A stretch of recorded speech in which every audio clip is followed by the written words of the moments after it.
मैं हूं आपकी दोस्त वर्षा। आशा करती हूं आप सभी बहुत अच्छे से होंगे। हम पढ़ रहे हैं काशीनाथ सिंह की प्रसिद्ध पुस्तक उपसंहार। अगर आप हमारे चैनल पर नए हैं तो हमारे चैनल को सब्सक्राइब करना, हमारी वीडियोस को लाइक करना और शेयर करना ना भूलें। तो चलिए चलते हैं अपने अगले भाग की ओर। बरामदे की छत अद्भुत बनाई थी विश्वकर्मा ने। चांदनी जब उससे छनकर फर्श पर आती थी तो सफ़ेद कालीन जामुनी रंग की हो जाती थी और उसमें लहरों जैसी सलवटें उभर आती थीं।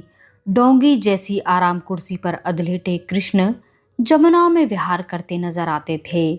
सबसे बड़ी बात यह है कि उनके चेहरे और देह का रंग भी बदलकर सलेटी से पहले जैसा नीला हो जाता था और आज तो उनके दोनों पांव सामने फर्श पर बैठे दारुक की गोद में थे, जैसे वह मांझी हो और डोंगी खे रहा हो। धीरे धीरे पंजे भी दबा दे दारुक तो अच्छा हो। ऊपर झाड़ फानूस की ओर देखते हुए कृष्ण बोले। जीवन में पहली बार कृष्ण ने अपने पांव दारुक की गोद में दिए थे। दादा, इधर कुछ दिनों से परेशान देख रहा हूं मैं, दारुक ने कहा। कृष्ण कुछ नहीं बोले, जैसे सुना न हो। आप तो लाभ हानि, जय पराजय, सुख दुख सब में समान रहते थे, क्या हो गया है इस बीच आपको? कृष्ण वैसे ही लेटे पड़े रहे, शायद इस दुविधा में कि कुछ कहें या ना कहें, लेकिन दारुक से ना कहें तो किससे कहें। दारुक, 30-35 साल हो गए, ना कभी हस्तिनापुर याद आया, ना कुरुक्षेत्र, ना ही महाभारत। मैं भूला ही रहा, चाहा भी नहीं कि कभी याद आए।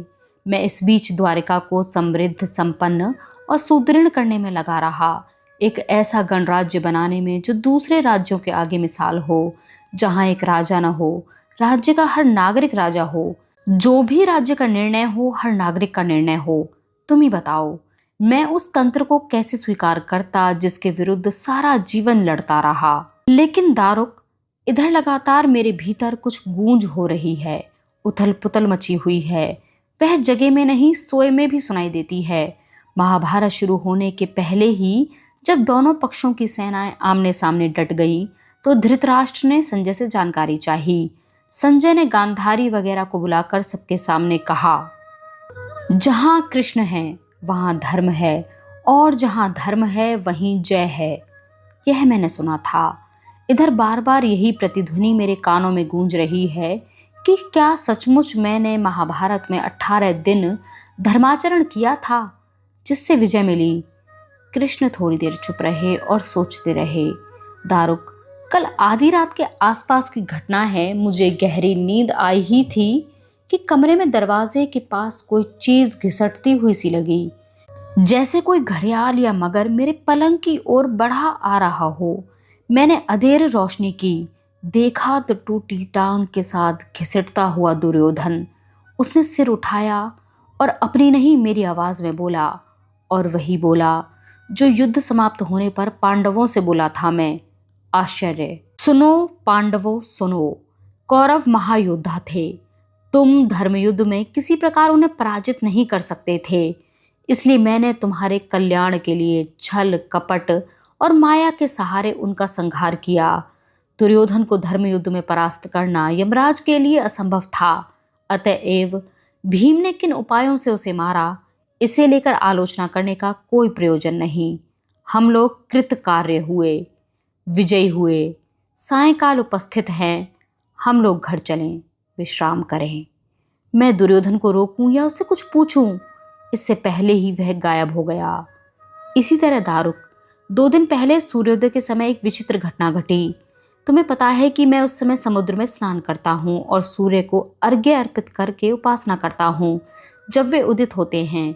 जैसे ही मैंने सूर्य उपासना खत्म की और आंखें खोली, बगल में खड़े कर्ण को देखा। वह भी भीगे वस्त्रों में मुस्कुराया। चकित मत हो वासुदेव, ये कुंडल देखकर।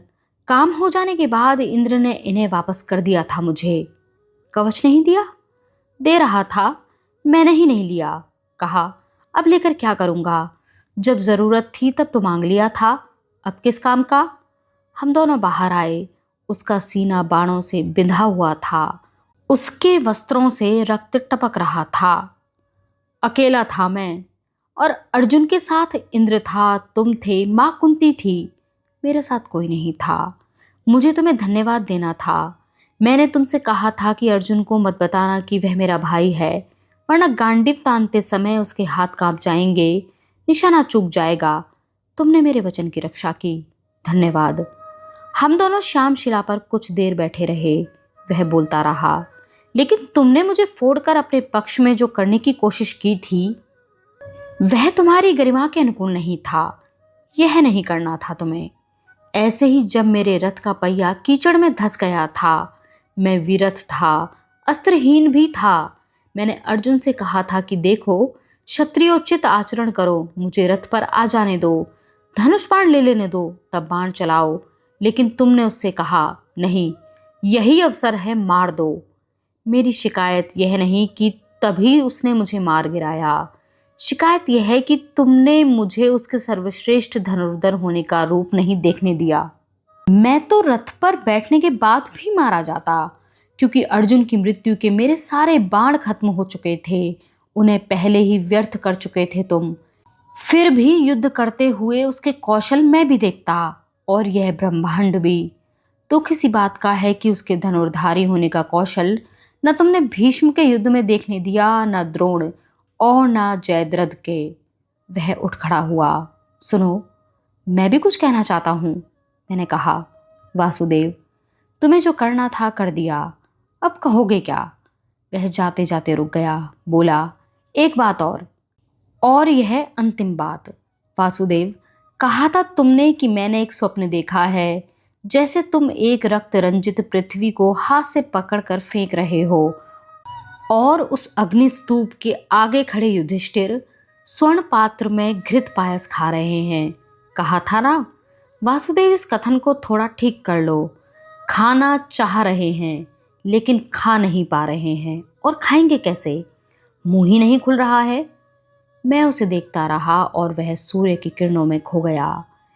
ऐसे ही उस शाम जब तुम रैवतक से लौट रहे थे, मैंने वृषणियों की गलियों में एक कबंध यानी धड़ को निकलते हुए देखा था। वह लड़ खड़ा रहा था ऐसे जैसे पिए हुए हो। जैसे ही हमारे रथ के आगे से गुजरा, मैंने तुमसे चिल्लाकर कहा था, रोको रोको। तुमने रास खींचने में थोड़ी देर कर दी थी। मैं जैसे ही रथ से उतरने को हुआ कि वह अंधकों की गली में गुम हो गया, लेकिन मैंने उसे उसके कवच से पहचान लिया था। वह जयद्रथ था। अच्छा तो बस। दारुक ने उनके पांवों को गोद से हटाते हुए कहा, आपने रुकवाया, मैंने रोक भी दिया, लेकिन कहाँ से देख लिया आपने कबंध? मेरी भी आंखें हैं, मैं अंधा नहीं हूं, मैंने तो नहीं देखा। दादा, आपके दिमाग में फितूर भर गया है। मैं बहुत दिनों से देख रहा हूं, पता नहीं क्या क्या सोचते और गुनते रहते हैं आप। सब फालतू बेकार की बातें। जिनके जिनके नाम लिए सबको देखा है। आपके आगे सबकी घिग्गी बन जाती थी। दारुक, समझते क्यों नहीं हो? अब वह पौरुष नहीं रह गया है। अब तो अपने बेटे ही नहीं सुन रहे हैं। वृषणियों, अंधकों, भोजों, सात्वतों, सैन्यों, कुकुरों की बातें छोड़ो, और जिनकी मैं बात कर रहा था वे साधारण योद्धा नहीं थे। दादा, मैं महाभारत के 18 दिनों दिन रात शिविर में था आपके साथ। मैं आपके घोड़ों और रथ की ही देखभाल नहीं कर रहा था, लोगों की बातें भी सुनता था कि आप सर्वज्ञ हैं, वर्तमान भविष्य सब जानते हैं, अवतार हैं, ईश्वर हैं, सब कुछ हैं। आप युद्ध भूमि से लौट कर आते थे, न चेहरे पर कोई तनाव होता था, न देह में थकान। घंटे 2 घंटे बाद ही निकल जाते थे, फिर और रात भर ढूंढ ढूंढ कर अपनी सेना के वीरों की चिताएं सजाते थे, और फिर सुबह होते कुरुक्षेत्र में। कितना जोश, कितना उत्साह था आपके अंदर। काम काम काम। दारुक बोलता जा रहा था और कृष्ण किन्हीं विचारों में खोए हुए थे।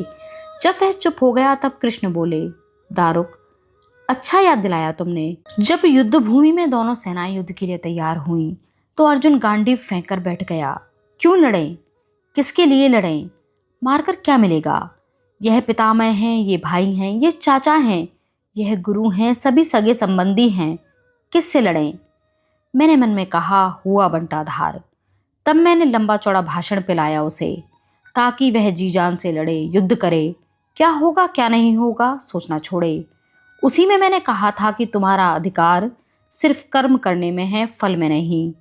वह आधी बात थी, पूरी बात नहीं। पूरी बात यह है कि फल कर्म में ही निहित रहता है, भले दिखाई न दे। इसलिए कह रहा हूं कि आज द्वारिका में जो कुछ हो रहा है वह मेरे ही कर्मों का परिणाम है। मेरे उपदेश के बाद अर्जुन की दृष्टि भले कर्म पर टिकी रह गई हो, मेरी दृष्टि बराबर उसके परिणाम पर बनी रही। अपनी प्रतिष्ठा के लिए, अपनी मर्यादा के लिए, अपने ऐश्वर्य के लिए मुझे हर हाल में जीतना ही था युद्ध। चाहे धर्म भंग हो, चाहे नियम टूटे, हार जाता तो कौन सा मुंह दिखाता दुनिया को। और दारुक, उस समय मैंने यह नहीं सोचा था कि जो कर रहा हूं उसे देर सबेर द्वारिका को, मेरे घर को भुगतना पड़ेगा। आप अब बेमतलब की बातें कर रहे हैं दादा, चलिए उठिए, सो जाइए। दारुक ने कृष्ण का हाथ पकड़ा। कृष्ण ने उससे अपना हाथ छुड़वाया। छोड़ो, अभी मेरी ऐसी हालत नहीं है कि तुम उठाओ तो उठूं। और सुनो दारुक, जैसे कर्म में ही फल छिपा रहता है, वैसे ही जीवन में भी मृत्यु छिपी रहती है। हमारे किस अंग में वह कुंडली मारे बैठी है, इसे कोई नहीं जानता। कब कहाँ किस हाल में वह आंखें खोलेगी और यह लीला खत्म हो जाएगी, कौन जानता है। यह कहते हुए वे शयन कक्ष की ओर बढ़ गए। लोग कहते हैं कि आप जानते हैं, दारुक ने कहा। हाँ, मृत्यु का पूर्वाभास, हाँ, इतना सबको होता है और मुझे भी होगा समय आने पर। एक समय ऐसा आता है जब जीने की इच्छा खत्म हो जाती है। आज की वीडियो यहीं समाप्त होती है। कल हम आपके सामने फिर से हाजिर होंगे कुछ नए रोचक तथ्यों के साथ। तब तक हमारे साथ इस सफ़र में यूं ही बने रहिए। आपका बहुत शुक्रिया।